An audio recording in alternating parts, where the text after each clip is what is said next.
You tried, even when you were tired, even knowing that something was missing.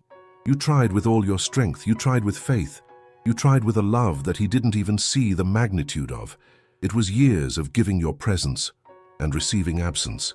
Years spent hiding the pain in your eyes, accommodating unfulfilled expectations, justifying silences that slowly killed you. But you stayed. You stayed because you loved. You stayed because you still believed. And maybe deep down you didn't want to accept that love, when it's one-sided, turns into a plea disguised as hope. He didn't see, or maybe he didn't want to see. Your presence became routine, your effort became background noise. He thought your heart would be his forever, as if love was something that never gets tiring. But you grew tired, and it wasn't all at once. It happened gradually, like someone starting to notice themselves again, like someone slowly returning to their own body after years of living in someone else's. And when you started to feel this exhaustion, shock came, shame came, guilt came, for feeling like you no longer wanted to try. But it was your body that was shouting. It was your intuition that said, you no longer fit where you always had to diminish to exist. You didn't wake up one day decided, you blossomed quietly, like someone without realizing disconnecting from the pain. And in that disconnection, you began to return to yourself. You came back little by little. You came back in small gestures. You came back in pauses. You came back in no's. With each drop of his absence, you filled it with a part of yourself that had been forgotten. With each cold gesture, you warmed yourself gently. With each ignored conversation, you spoke to your soul. And it was in that silence, he never heard, that you began to bloom.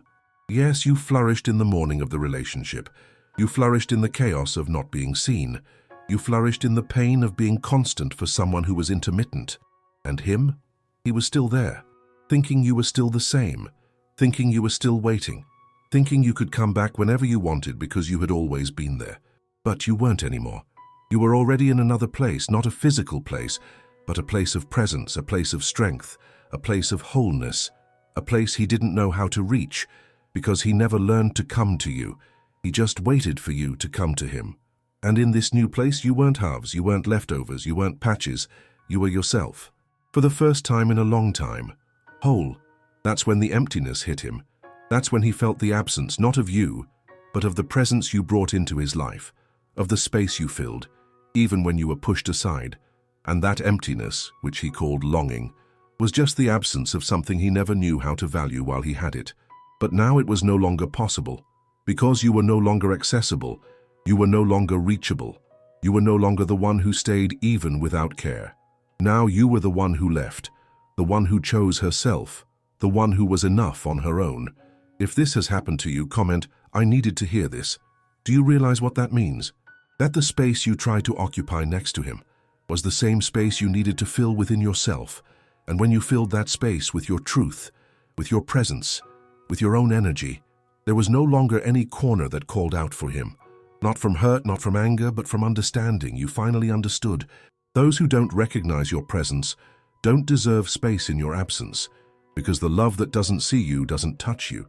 The love that doesn't listen to you silences you. The love that only waits for you is never willing to be with you. And you realized, and that realization hurt, but it freed you, because you understood. It wasn't you who left.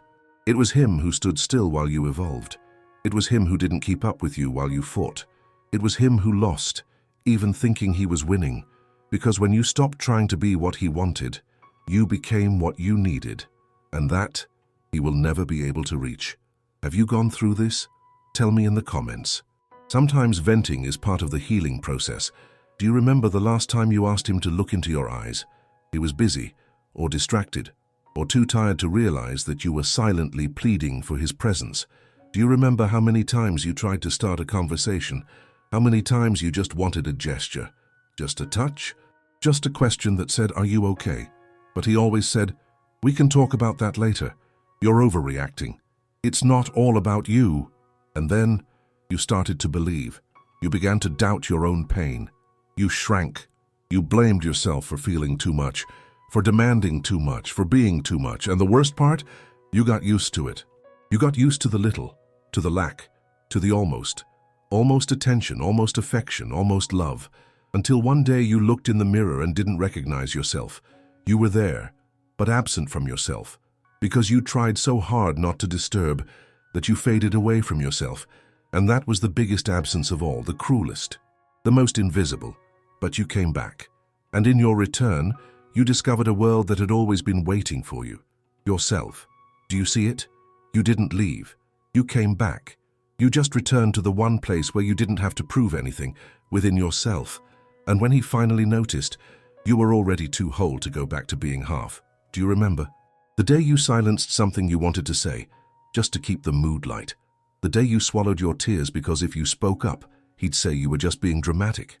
How many times did you feel like running away but didn't? How many times did you stay just to show you were strong? But you didn't need to prove strength, you needed comfort, you needed presence. You needed reciprocity, and that never came. You gave everything, but he didn't realize that in the middle of it all, he was giving himself up like someone who sacrifices in silence. And the worst part? He got used to it, to your constant giving, to your quick forgiveness, to your ability to always come back even when hurt. He became accustomed to your love, like someone who leaves the light on in a room, forgetting that the bill will come. And you were paying that bill all alone. You paid with sleepless nights, with anxiety crises disguised as, "I'm just tired," with tears hidden in the shower, with unanswered messages, always justified by you. You did his work, you filled the emotional space for both of you, until you emptied yourself. Your heart no longer beat the same. Your body no longer vibrated near him. Your eyes stopped shining when he arrived, and he began to notice, but he noticed too late, because now you no longer depended on his gaze to feel beautiful. You no longer needed his presence to feel accompanied. You no longer searched in his gestures what you learned to offer yourself. You stopped begging. You stopped trying. You stopped insisting. And instead you began to exist, and that for someone who always controlled you through absence was the beginning of the end, because now he no longer knew what to do with your silence. Before, your silence was fear. Now's it's a choice. Before, your absence was an attempt to get attention. Now, it's liberation. Before, you needed to be noticed. Now you notice yourself. Before, you begged to fit in. Now you expand so much that you only stay where there's space to be whole. Do you realize the depth of this? He didn't lose you. He lost access. He lost privilege. He lost the presence he never knew how to value. Because you didn't disappear. You simply stepped out of the role he gave you, and that's what hurt him. It hurt to realize that you had a life beyond him. It hurt to realize that while he played with your waiting, you were rebuilding your path. It hurt to realize that now you won't come back. And do you know why you won't come back? Because you finally understood that love that demands constant sacrifice of who you are is not love. It's a prison. You spent too much time trying to explain your pain to those who only wanted to hear what was convenient.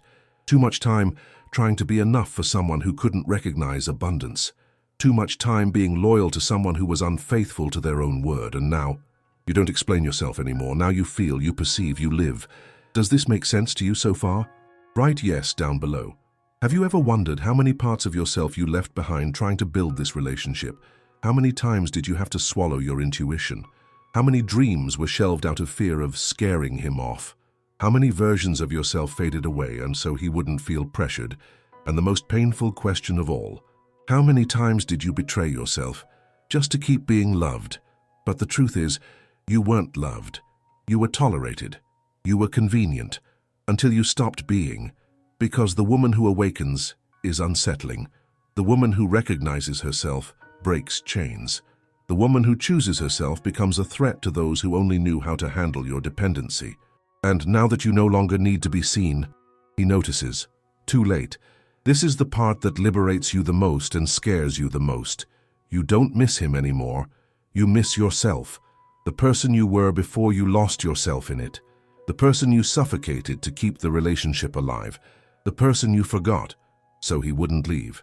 And now, you don't want anything that demands the abandonment of yourself. You want peace, you want depth, you want truth. You want someone who doesn't need you to break into pieces to fit into their world. And if that someone doesn't come, that's okay. Because now you've learned to be whole, to be enough for yourself, to embrace yourself. To be in a place where your absence is not a punishment, it's protection. Do you perceive the silent revolution that has happened within you? She didn't make a sound, but she changed everything. You broke the cycle. You broke the repetition. You broke free from the condition. And those who leave don't return because they understood. If they come back, it will be for themselves, never again for someone else. And this version of you, this one that no one knew, this one he doesn't recognize, is your most sacred version, most whole, most inviolable. Complete this sentence in the comments. Being a woman in Brazil is... I want to hear your voice. Now listen to this. You don't need to justify leaving anymore, because in reality, you have arrived at yourself, you have arrived at the center, you have arrived where you always should have been, and the pain he feels now is just the echo of what you lived in silence for years. It's the absence he built for himself, but now, you no longer have space for that kind of presence. Do you remember who you were when it all began? You were the one who smiled easily, the one who gave yourself fully, the one who believed in people's potential, even when they showed the opposite. You saw beauty where there was coldness. You saw hope where there was only distraction. You saw a future with someone who didn't even know how to live in the present with you. And no, that wasn't naivete. That was courage. Courage to love, even when wounded. Courage to insist, even without reciprocation. Courage to open up, even in front of a closed heart. But every courage has a limit, and you have reached yours. Because it's not a lack of love. It's an excess of abandonment. And when you stopped begging for affection, he was taken aback. When you started going out without notice, he missed you. When you began posting smiling photos, he felt uncomfortable. When you didn't respond right away, he thought, who is she with? But you weren't with anyone, you were with yourself. For the first time in a long time, you were reconnecting with yourself. And for someone who only knew how to have you on autopilot, that was frightening. You changed. And he noticed, but he didn't understand, because he was never present enough to notice your pain. And now he also wasn't prepared to deal with your healing. Do you notice how everything has flipped? Before you were the one waiting for a response. Now it's him checking his phone every 5 minutes. Before you were the one calling and not getting an answer. Now it's him who sees your messages and doesn't respond. But this isn't about revenge. It's about consequences. You didn't want it to be this way. You didn't plan for the absence. You just stopped emotionally harming yourself. And in stopping, you flourished. You started taking care of your body with love again. You went out with people who uplift you. You started laughing genuinely, that light, carefree laughter that you had forgotten how it felt. You began to dream again. And your dreams now don't have to fit into anyone else's life. They belong to you.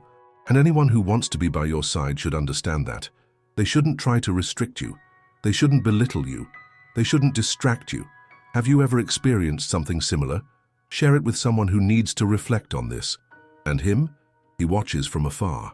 He's watching, trying to decipher what happened. He's watching, asking what went wrong. He's watching, telling his friends that you've changed. But what he doesn't understand is that you haven't changed. You've merely returned to being who you were before you diminished yourself for him. The woman he met at the beginning, the one who smiled, who wanted to grow, who believed in life, that woman has always existed. But she had to hide to survive in that relationship. And now, free from fear, she's back, stronger, more aware, more perceptive. Yes, perceptive. You notice signs that you used to ignore. You recognize absences disguised as independence. You see beautiful words without any actions to back them up. You no longer romanticize neglect. You don't confuse neediness with connection. You don't call what's just emotional dependency love. You've learned to differentiate presence from occupation, love from attachment, desire for control. And that's why, even if he says he misses you, you won't go back. Because now you know, missing someone is not the same as deserving to get them back. If this resonates with you, comment, I needed to hear this. You are in a different place, and this place isn't about geography. It's about frequency. You vibrate differently. You move differently. You attract differently. And that's why he can no longer reach you. Not because you've become cold or distant, but because your energy no longer recognizes that old pattern. Your body no longer longs for what hurt you. Your soul no longer desires what diminished you. Your heart now demands real presence, not promises, not excuses, not cycles, presence, truths, wholeness. And if that's not on the table, you won't sit down. Because you've learned that being alone is 1,000 times better than being poorly accompanied, and now you are accompanied by yourself. And that is enough. Deeply recognize this revelation. You are not healed. but you are aware, and this awareness changes everything. You may still miss some memories. You may still cry on some nights. You may still have moments when you want to send a message. But now, you no longer act out of neediness. You act from a place of self-love. Because self-love isn't about feeling amazing all the time. It's about respecting yourself, even on days when everything seems to fall apart. And you respect yourself, even when feeling, even when remembering, even when wanting to go back. You remain steadfast in yourself, true to yourself, present in yourself. And that is freedom. If this video moved you, write a word that defines you now. You are no longer the woman he once knew. And that's a victory, because that woman didn't know her own worth. You are now the woman who knows when to stay, when to go, and when not to respond. The woman who no longer lowers her tone, who no longer negotiates respect, who no longer tolerates absence disguised as space. The woman who doesn't beg, who doesn't chase, who doesn't wait. You are the woman who gets up, even after being brought to her knees. The woman who dances alone, who travels without notice. She changes her hair without asking for anyone's opinion. She chooses her perfume for pleasure, not as a strategy for seduction. You are yours. And those who want to be with you say will have to come whole too. If not, they'll be left behind. And the final question, he will never know how to answer. Why did you only realize I was everything after I was gone? Because only emptiness teaches the difference between real presence and convenient occupation. Only silence teaches the value of those who have always been there. Only loss reveals who truly loved, but for you it doesn't matter anymore. You are already in another time, another place, another level, whole, free, and profoundly at peace. This was just the first step. If this resonated with you, the next video will resonate even more. Click here and continue with me.